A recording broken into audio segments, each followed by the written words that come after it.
Hello students, आपका मेरे channel mathematics bye आज़ाद sir में स्वागत है। और आपने अभी तक मेरे चैनल को सब्सक्राइब नहीं किया तो चैनल को सब्सक्राइब कर लें, बेल आइकन को प्रेस कर लें। तो बेटा आज की वर्कशीट शुरू करते हैं हम। ये 8वीं क्लास के लिए और विज्ञान की वर्कशीट है, वर्कशीट नंबर 32 जो 10 फरवरी की आई है।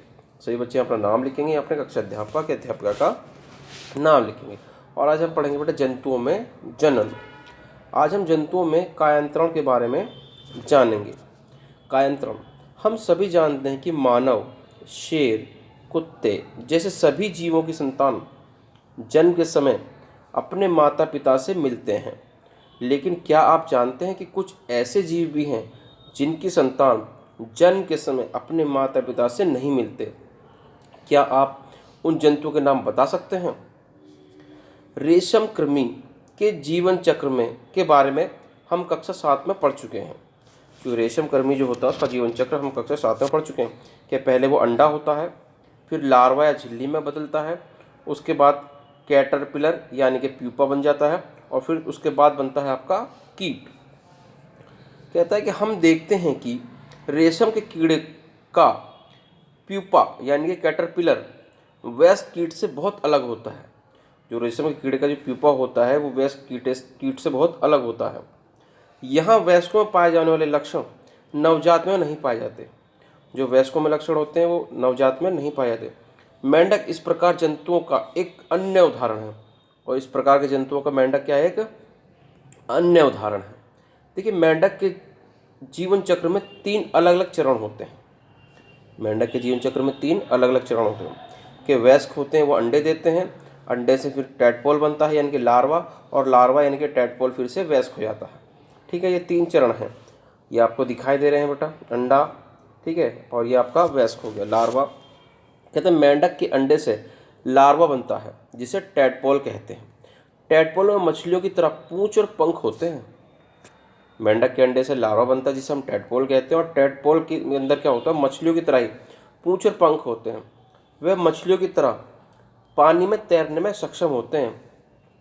एक वयस्क मेंढक की पूंछ और पंख गायब हो जाते हैं और वह कूदने और तैरने में सक्षम हो जाते हैं। अतः हम कह सकते हैं कि लार्वा का कुछ उग्र परिवर्तनों द्वारा वयस्क जंतु में बदलने की प्रक्रिया कायांतरण कहलाती है। लार्वा का कुछ उग्र परिवर्तनों द्वारा वयस्क जंतु में बदलने की जो प्रक्रिया होती है वो कायांतरण कहलाती है। कहते हैं जैसे जैसे हम बड़े होते हैं, जैसे जैसे हम बड़े होते हैं, हम अपने शरीर में किस प्रकार के परिवर्तन देखते हैं? क्या आपको लगता है कि हमारा भी कायांतरण होता है? निश्चित रूप से नहीं, हमारा कायांतरण नहीं होता है, क्योंकि मनुष्य में जन्म के समय से ही नवजात शिशु में वयस्क के समान शारीरिक अंग यानी कि लक्षण मौजूद होते हैं। ठीक है, इसलिए मनुष्य में कायांतरण नहीं होता है। अब निम्नलिखित प्रश्नों के उत्तर देखिए। पहला प्रश्न, कायांतरण को उदाहरण सहित परिभाषित करें। तो कायांतरण में हम जानते हैं बेटा क्या था, देख लेते हैं हम। कहता है लार्वा का कुछ उग्र परिवर्तनों द्वारा वयस्क जंतु में बदलने की प्रक्रिया कायांतरण कहलाती है। ठीक है बेटा, यहाँ से लिखेंगे हम पहले प्रश्न का उत्तर। उदाहरण में रेशम के कीड़े और मेंढक का जीवन चक्र। मेंढक का जीवन चक्र ये किसके हैं भैया? कायांतरण को उदाहरण है ये। ठीक है, ये जैसे कि हम जानते हैं, हमने पढ़ा कि मेंढक में क्या होता है कि लार्वा जो होता है वो टैडपोल यानी कि टैडपोल में पंख और पूंछ होते हैं, लेकिन जैसे जैसे वयस्क होता है तो पंख और पूंछ क्या होते हैं उसके गायब हो जाते हैं। ठीक है बेटा, तो कायांतरण आप यहाँ से लिखेंगे लार्वा कुछ उग्र परिवर्तनों द्वारा वयस्क जंतु में बदलने की प्रक्रिया कायांतरण कहलाती। दूसरा क्वेश्चन बेटा कहता है रेशम के कीड़े के जीवन चक्र की संक्षेप में व्याख्या करें। रेशम के कीड़े के जीवन चक्र की आपको व्याख्या करनी है। तो देखिए किस तरह से करेंगे हम। यहाँ से बेटा ये रेशम कृमि के जीवन चक्र, अंडा होता है, फिर लार्वा बनता है, फिर कैटरपिलर यानी कि प्यूपा, उसके बाद कीट। ठीक है बेटा, हम देखते हैं कि रेशम के कीड़े का प्यूपा वयस्क कीट से बहुत अलग दिखता है। यहाँ वयस्कों में पाए जाने वाले लक्षण नवजात में नहीं पाए जाते। ये इस तरह से आप इसका जीवन चक्र बेटा लिख देंगे और ये क्वेश्चन नंबर 2 का आंसर हो जाएगा। ठीक है, अब देखते हैं हम क्वेश्चन नंबर 3 क्या कहता है।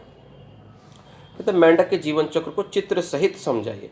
मेंढक का जीवन चक्र है उसको चित्र के साथ समझाना। तो देखिए बेटा इसका आंसर यहाँ से लिखेंगे मेंढक के जीवन चक्र में 3 अलग अलग चरण होते हैं, वयस्क, टैडपोल, अंडे। और ये आप चित्र बना देंगे बेटा, ठीक है। समझाने के लिए कहते हैं मेंढक के अंडे से लार्वा बनता है जिसे टैडपोल कहते हैं। टैडपोल में मछलियों की तरह ही पूंछ और पंख होते हैं, वह मछलियों की तरह ही पानी में तैरने में सक्षम होते हैं। लेकिन एक वयस्क मेंढक में पूंछ और पंख गायब हो जाते हैं और वह कूदने और तैरने में सक्षम हो जाते हैं।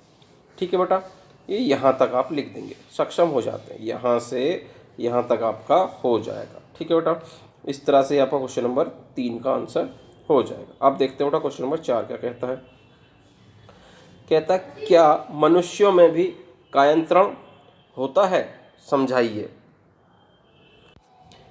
क्या मनुष्यों में भी कायंत्रण होता है, समझाइए। तो देखिए मनुष्य में कायंत्रण बिल्कुल नहीं होता, हम ये पढ़ चुके हैं। क्यों नहीं होता है, नहीं है होता, क्यों? क्योंकि मनुष्य के जो नवजात शिशु होते हैं उसमें भी वह सारे लक्षण, सारे अंग होते हैं, शारीरिक अंग मौजूद होते हैं जो उसमें वयस्क होने के बाद होते हैं। तो यहाँ से लिखेंगे बेटा नहीं, क्योंकि मनुष्य में जन्म के समय से ही नवजात शिशु में वयस्क के समान शारीरिक लक्षण मौजूद होते हैं। तो लिख देंगे मनुष्य में कायंत्रण नहीं होता है। ठीक है जी, क्या लिख देंगे? मनुष्य में कायंत्रण नहीं होता है क्योंकि मनुष्य में जन्म के समय से नवजात शिशु में वयस्क के समान शारीरिक लक्षण मौजूद होते हैं। ये बेटा क्वेश्चन नंबर 4 का आंसर हो जाएगा। इस तरह से आपकी वर्कशीट पूरी होगी। उम्मीद करते हैं आपको अच्छे से समझ में आ गई होगी। वीडियो पसंद आए तो वीडियो को लाइक करना, शेयर करना और कमेंट करना। और आपने अभी तक हमारे चैनल को सब्सक्राइब नहीं किया है तो चैनल को सब्सक्राइब कर लें, बेल आइकन को प्रेस करें। मिलते हैं आपसे अगली वीडियो में।